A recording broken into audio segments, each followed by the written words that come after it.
Hello guys and welcome back to GhostTech. Today we will learn how to mask image on Filmora. So, in order to do masking, double-click on video or photo and go to mask. You'll see here types of masking, and choose one.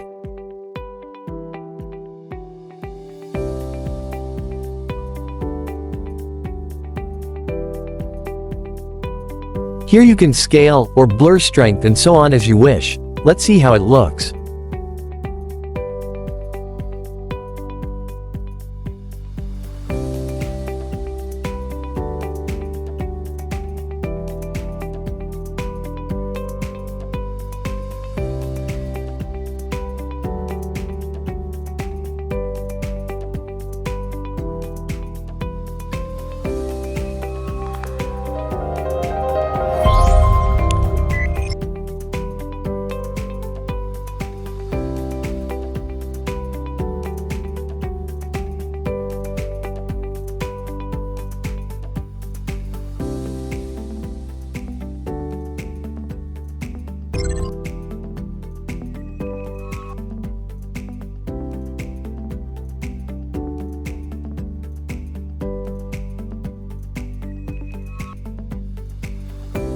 That's it. Thank you for watching, and don't forget to like, comment and subscribe for more.